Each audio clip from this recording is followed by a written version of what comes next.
nós vamos falar um pouco da vontade de Deus. Tá? Vamos tentar entender o que é a vontade de Deus e, a partir dessa compreensão, né, também buscar cumpri-la. Né? Muitas vezes nós ouvimos pregadores, né, falar a respeito desse tema tão importante, contudo, muitas vezes também a gente tem dúvidas a respeito do que seja verdadeiramente a vontade de Deus. Então, hoje nós vamos ampliar o nosso entendimento a respeito da vontade de Deus. Para que não fique só nas minhas palavras, tá? Eu te convido que você abra sua Bíblia no livro de Isaías, no capítulo 53, o verso de número 10. Tá bom? Isaías 53, o verso de número 10. Diz assim a palavra de Deus: Todavia, ao Senhor agradou moê-lo, fazendo-o enfermar. Quando a sua alma se puser por expiação do pecado, verá a sua posteridade, prolongará os dias e o bom prazer do Senhor prosperará na sua mão. Amém? Bom, como eu disse ainda há pouco, por muitas vezes nós ouvimos pregadores, e eu mesmo, né, muitas vezes quando tenho a oportunidade de pregar, eu também faço, né, essa citação inúmeras vezes, dizendo que os cristãos devem cumprir a vontade de Deus. Mas, afinal de contas, o que é a vontade de Deus? Tá? Como fazemos para cumpri-la, se muitas vezes nem mesmo a compreendemos? Como é que a gente faz para entender o que seja a vontade de Deus? Como é que nós fazemos para cumprir a vontade de Deus? Como é que a gente vai fazer para compreender o que seja a vontade de Deus na nossa vida? É sobre isso que nós vamos falar hoje. Bom, a definição. Vamos partir para a definição da vontade de Deus. De um modo geral, a Bíblia, ela se refere à vontade de Deus em 3 sentidos diferentes. Tá? O primeiro sentido que nós somos impactados através da palavra de Deus, né, para compreender qual é a sua vontade, é a própria lei de Deus, ou seja, a própria palavra de Deus. Né? Davi, por exemplo, no Salmo 40, verso de número 8, ele faz um paralelo entre a frase tua lei e tua vontade. Ele diz assim: deleito-me em fazer a tua vontade, ó Deus meu. Sim, a tua lei está dentro do meu coração. Então, Davi, neste verso do Salmo 40, né, nesse verso 8, ele faz um paralelo, dizendo o seguinte, que lei de Deus e vontade de Deus é exatamente a mesma coisa. Né? Ele traduz na expressão tua vontade como sendo objetivamente a própria lei de Deus. Igualmente falando, o apóstolo Paulo ele também considera conhecer a Deus, né, é sinônimo de conhecer a sua vontade. Isso está escrito lá em Romanos, capítulo 2, verso 17 e 18, que diz: eis que tu, que tens por sobrenome judeu, e repousas na lei, e te glorias em Deus, e sabes a sua vontade, e aprovas das coisas excelentes, sendo instruído por lei. Então, nos dois textos, tanto do Antigo Testamento, Salmo 40, verso 8, quanto Romanos 2, 17 e 18, existe esse paralelo entre lei de Deus e vontade de Deus. Tá? Então, este é o primeiro princípio. Noutras palavras, como em sua lei o Senhor nos instrui no caminho que ele traçou, ela pode ser apropriadamente chamada de vontade de Deus. Lei significa essencialmente instrução e inclui a totalidade da palavra de Deus. Então, primeiro de tudo, né, compreendendo a vontade de Deus, a Bíblia é a vontade de Deus. Tá? Então, o cristão que deseja compreender a vontade de Deus, primeiramente e muito prioritariamente na sua vida, ele precisa conhecer a Bíblia. Ele precisa ser um leitor assíduo da Bíblia. E um leitor que respeita, né? Que respeita a forma de se ler a Bíblia. A Bíblia ela não é lida como um livro qualquer, né? Fazendo uma rápida análise a respeito dessa questão, a Bíblia é o único livro que o autor inumano, no caso o Espírito Santo de Deus, ele está junto com aquele que está lendo, né? Ele precisa necessariamente estar. Por quê? Porque a palavra de Deus, ela diz dela mesma que ela não é de particular elucidação. E também diz o quê? Que as coisas do Espírito, elas só são discerníveis pelo Espírito.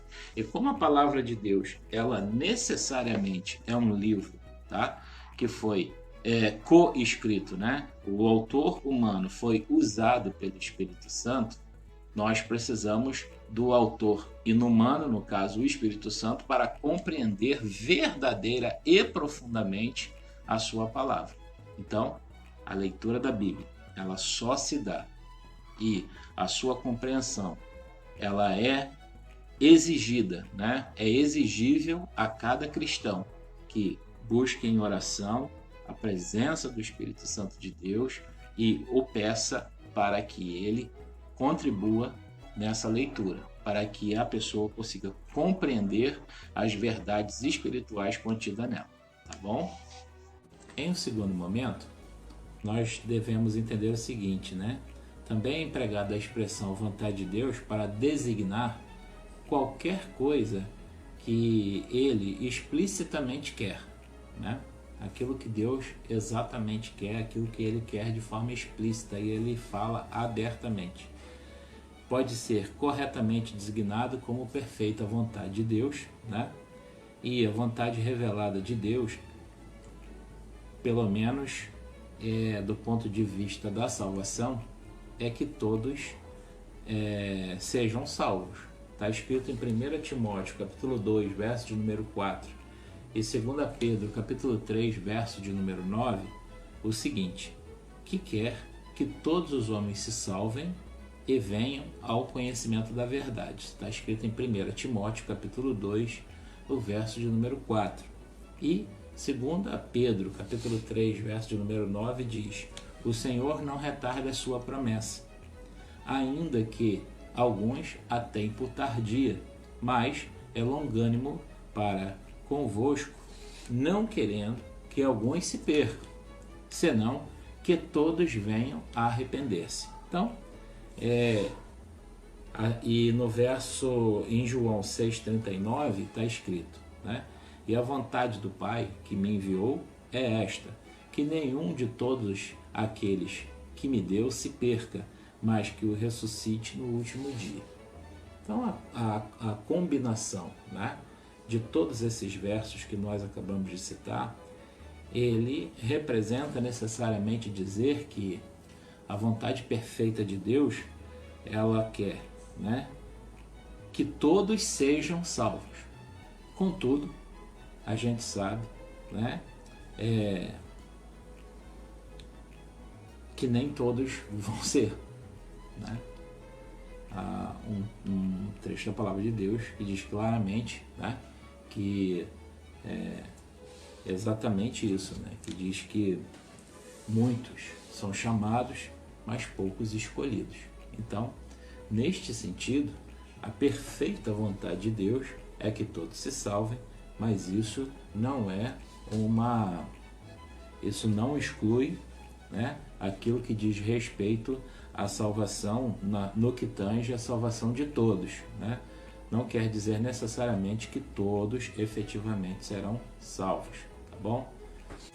O terceiro, e agora a gente vai falar também, é a vontade permissiva de Deus. A vontade permissiva de Deus é aquela vontade em que Deus permite que determinadas coisas aconteçam, tá certo? Mas que não necessariamente ele deseja que ocorra, tá? Essa é a vontade permissiva de Deus. De fato, né, muita coisa que acontece no mundo é contrária à perfeita vontade de Deus. Né? Por exemplo, o pecado, a concupiscência, a violência, o ódio, a dureza no coração são questões que acontecem no mundo e efetivamente não tem como não dizer Deus ele permite que essas coisas aconteçam, mas não necessariamente que esta seja a vontade de Deus. Tá? Ele permite que o mal continue, obviamente, por enquanto. A chamada de Jonas, por exemplo, né, para ir a Nínive, fazia parte da perfeita vontade de Deus. Deus ele desejava que Jonas ele se dirigisse a Nínive com o objetivo de clamar aquele povo que se arrependesse. Não é verdade? Contudo, o fato de Jonas ter pegado o caminho oposto à ida para Nínive representou naquele momento a vontade permissiva de Deus. Por quê?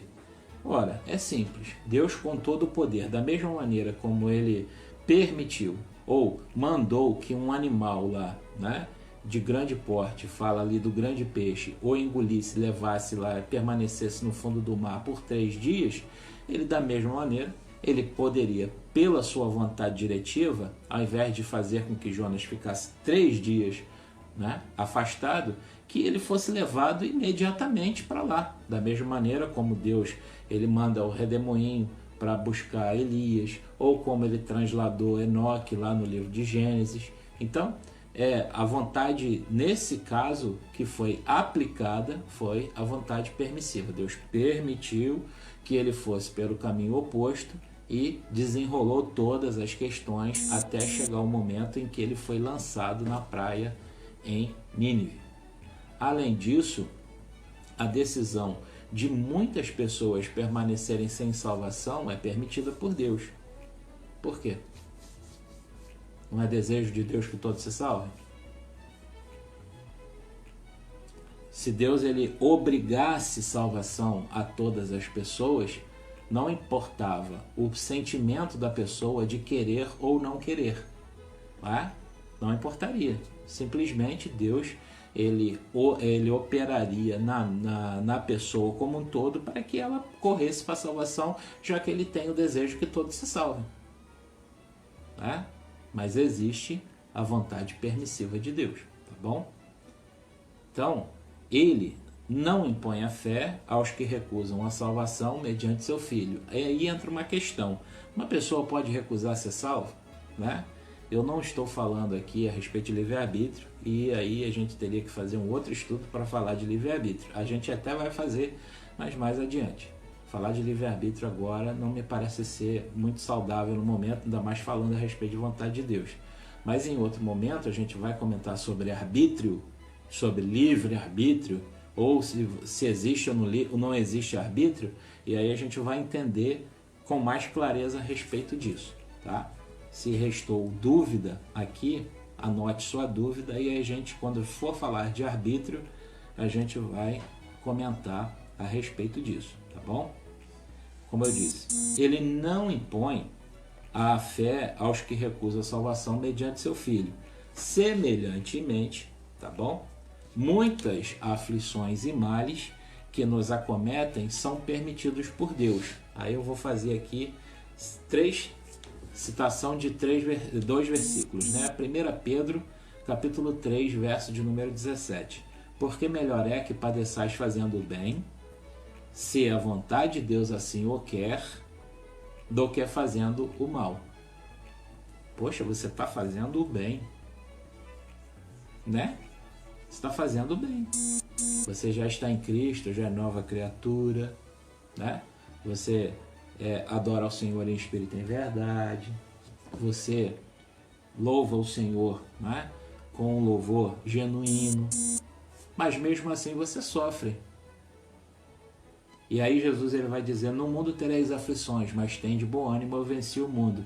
E você pensa assim, poxa, mas eu estou fazendo o bem, né? Por que Deus permite que mesmo assim eu ainda sofra? É exatamente por causa do que nós acabamos de dizer, tá bom? Muitas aflições e males nos acometem, são permitidos, alguns para o nosso crescimento. alguns através de provas. Na prova, nós somos levados à compreensão pelo próprio Deus de que nós estamos prontos para alcançar um patamar mais elevado na fé. A tribulação, como diz Tiago, ela acontece por causa dos nossos pecados, por causa das nossas concupiscências. Então, a gente é que dá a brecha para aquele sofrimento. São coisas distintas, tá bom? E tem essa questão também da gente estar no mundo. Como diz Jesus, no mundo tereis aflições, tá? Até porque nós somos cercados de situações que, empaticamente falando, vão nos fazer sofrer. Por exemplo, a morte de um irmão em Cristo, ou de um parente, ou de um amigo. Nós vamos sofrer com a morte daquela pessoa, independente se aquela pessoa ela está em Cristo ou não, né? Ela vai, aquela situação ela vai nos fazer sofrer, tá bom? Então existem muitos critérios para serem analisados a partir dessa ótica do sofrimento. 1 Pedro 4,19. Portanto, também os que padecem segundo a vontade de Deus, encomendam-lhe a sua alma como ao fiel Criador, fazendo o bem. Contudo, não é desejo de Deus efetivo que nós soframos. 1 João capítulo 5, né, verso 19, nos diz o quê? Que nós sabemos, João falando, que somos de Deus, mas todo mundo, né? Todo o mundo, não é todo mundo, todo o mundo está no maligno. Tá? E como existe o maligno no mundo, existe também sofrimento, tá bom? Compreendemos o que é as três formas de vontade de Deus?